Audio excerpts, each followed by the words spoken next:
कुछ जगह से सवाल है नवादा जिले से कि शिव गुरु हैं या साहब श्री हैं, कृपया समझाया जाए। मतलब गुरु शिव हैं या साहब हैं? या साहब हैं।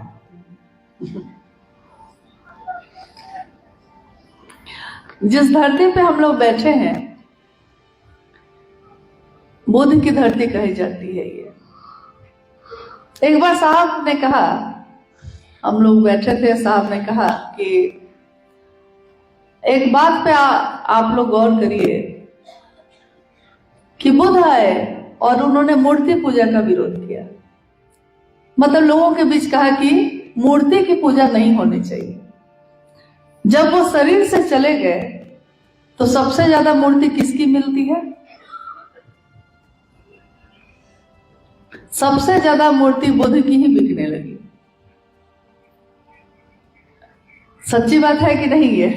जबकि बुद्ध ने मूर्ति पूजा को नहीं माना था, नहीं स्वीकार किया, लेकिन सबसे ज्यादा मूर्ति उन्हीं की बिकने लगी।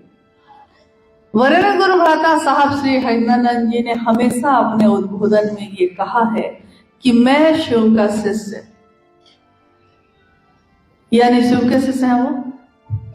और शिव के शिष्य का दर्जा आपने कम कैसे सोच लिया कि उसके लिए उनको गुरु बनाने की जरूरत पड़ रही है?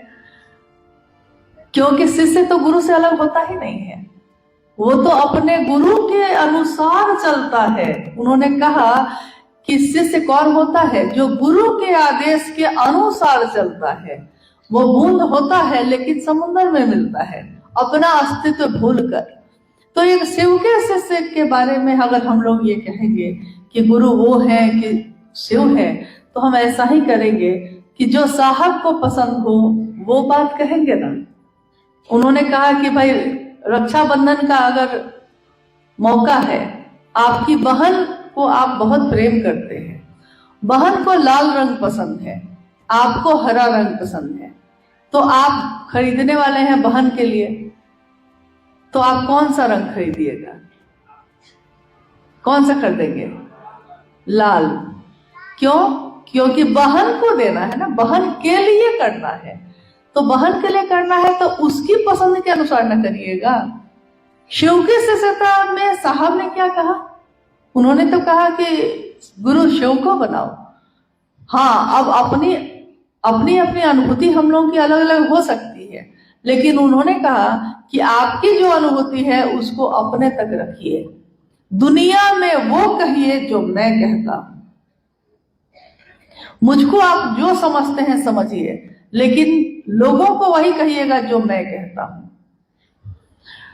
एक घटना है छोटी सी। उस समय साहब कठरमोड़ में रहते थे और चर्चा स्थल से लौट के आए थे। तब तक कोई गुरु भाई आया, मंडल सर वहां बैठे थे। नीचे कोई आया, बाद में देर से आया। साहब ने कहा, किसी ने फोन किया मंडल सर पे, साहब से मिलना चाहते हैं, कैसे भी मिलवा दीजिए। तो मंडल सर ने कहा कि थोड़ी देर बाद फिर से फोन करिएगा। उन्होंने साहब से कहा, तो साहब तो मन के मौज में रहते थे।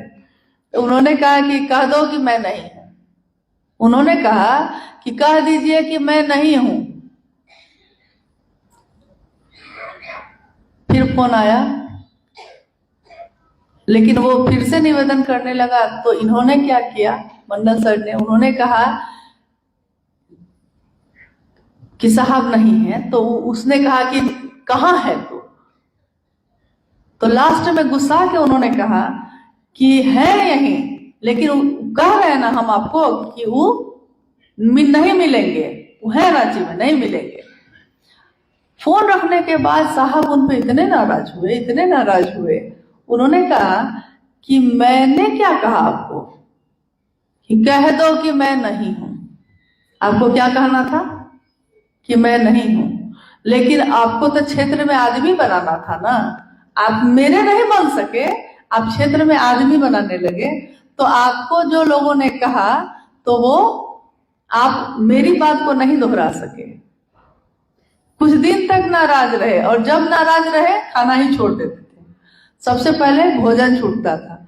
तो कितनी बार ऐसी घटनाएं हुई। ये घटनाएं हम लोगों को सोचने पे विवश करती हैं कि जो उन्होंने चाहा है हमको आपको वो करना है, जो उन्होंने कहा है हमको आपको वो बोलना है। हाँ, उनको छोड़ के भी नहीं चल सकिएगा, ये भी बात तय है। उनको छोड़ के तो नहीं चल सकिएगा, क्योंकि शिव के गुरु स्वरूप की बात इस विश्व में जब जब होगी, साहब की बात तो होगी ही होगी। लाख आप मिटाना चाहिए, अब ये मिट नहीं सकेगा। छाप तिलक सब छीने, छाप तिलक सब छीन गया। किस कारण से? तो से नैना मिला के उन्होंने ऐसा नैना मिलवाया महादेव से कि महादेव भी नहीं छूट सकते हैं और महादेव से जोड़ने वाले भी नहीं छूट सकते हैं। हालांकि वो हमेशा कहते रहे यही बात कि मुझसे क्यों जुड़ते हैं, मुझसे मिलने क्यों आते हैं। एक बार उन्होंने कहा कि मैं अगुआ हूं, अगुआ का काम क्या होता है? अगुआ का काम होता है लड़की पक्ष को और लड़का पक्ष को मिलवा देना। फिर अपना आप लोग जानिए, मैंने गुरु शिव है और आप शिव के शिष्य बन सकते हैं, आप दोनों को मिलवा दिया है। अब मैं कहाँ हूं, अब आप लोग जानिए।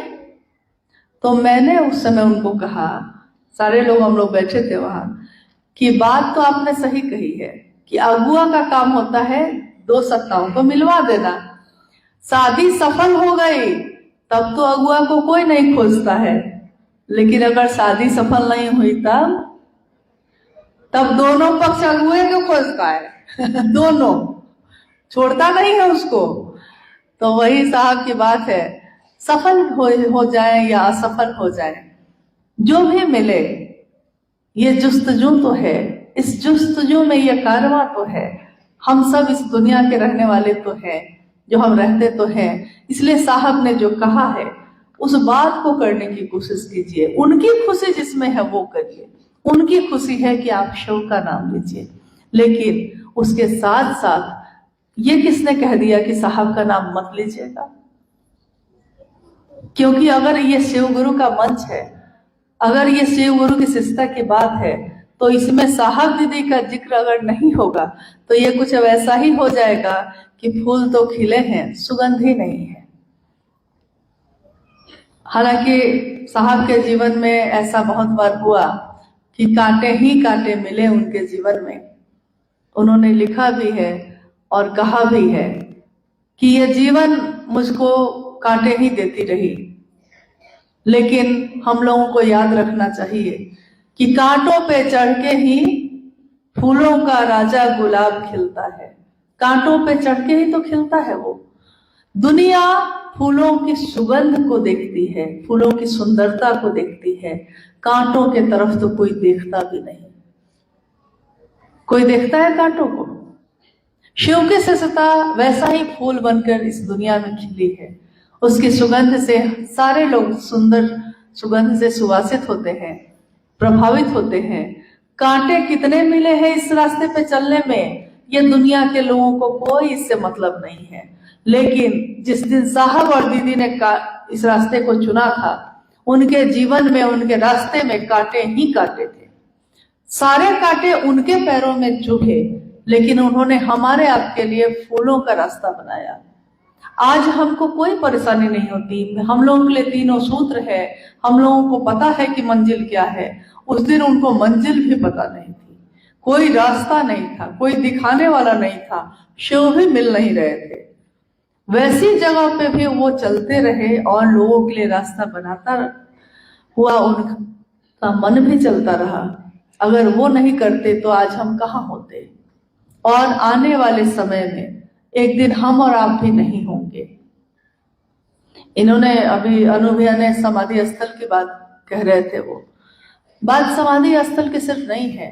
बात यह है कि अगर गुरु के शिव के गुरु स्वरूप की बात करते करते साहब और दीदी के बारे में अगर लोगों को आप नहीं बताइएगा तो जानते हैं क्या होगा? साहब के शरीर में रहते हुए ऐसा हुआ है। एक जिले में शिव गुरु महोत्सव हुआ और आप में से बहुत लोग जानते होंगे कि पहले महोत्सव या संगोष्ठियों में जो बैनर बनते थे उसमें साहब कहते थे कि सिर्फ महादेव की तस्वीर रहेगी। लोग कहते थे कि साहब और दीदी की तस्वीर भी हम रखना चाहते हैं, लेकिन साहब इस पर कभी तैयार नहीं होते थे कि नहीं सिर्फ महादेव की तस्वीर रहेगी, मेरी क्यों रहेगी। लेकिन जब दीदी माँ शिवलीन हुई उसके बाद साहब ने कहा कि अब वो शरीर में नहीं है, आप उनकी तस्वीर छाप सकते हैं लेकिन मेरी नहीं छापेंगे। हुआ ये कि कुछ समय के बाद एक जिले में शिवगुरु महोत्सव हुआ। हम उस समय दिल्ली में थे, लेकिन वहां से फोन से पता चला, अनु भैया और बच्चे गए थे साहब के साथ।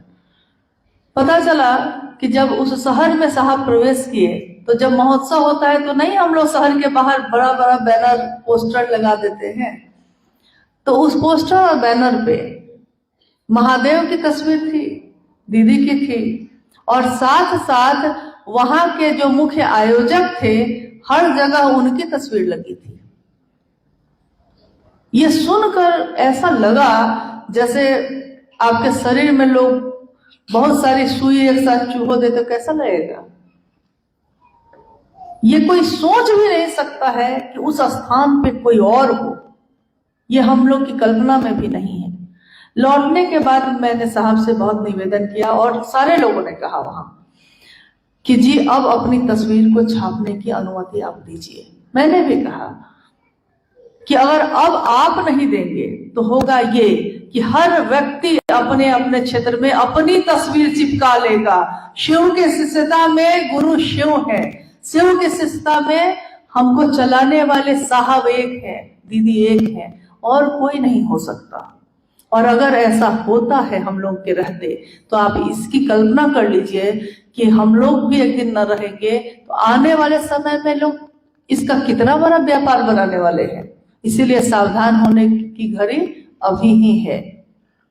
जो साहब ने कहा है उसको करें हम लोग। गुरु के मंच पे साहब को प्रणाम, दीदी को प्रणाम, महादेव को प्रणाम। इसके सिवा हम में से कोई भी कहीं भी जाता है, हम लोग खुद भी निवेदन करते हैं कि हम लोग को उस मंच से प्रणाम मत करिए, क्योंकि ये मंच पे से प्रणाम करने का हकदार अगर कोई है तो सिर्फ महादेव और साहब दीदी हैं। अगर ये भैया को प्रणाम, वो दीदी को प्रणाम, ये सब होने लगा तो शिव की शिष्यता इतनी बिखर जाएगी, इतने टुकड़ों में बढ़ जाएगी जिसकी कल्पना साहब ने नहीं की। उन्होंने सपना देखा कि विश्व के लोग एक होंगे, गुरु एक शिव हैं, उससे बड़ा उससे सुंदर गुरु कोई नहीं है, और सारे लाखों करोड़ों लोग उस शिव शिष्यता की राह पे चलेंगे। इस सपने को पूरा करने में मदद करिए। उन्होंने कहा अभी अनुभव ने कि मानसिक मदद बहुत बड़ी मदद होती है। अपने मन को स्पष्ट करिए, मंजिल आपकी कोई गुरु भाई गुरु बहन नहीं, वो शिव है, आपको किसी और से जुड़ने की जरूरत नहीं।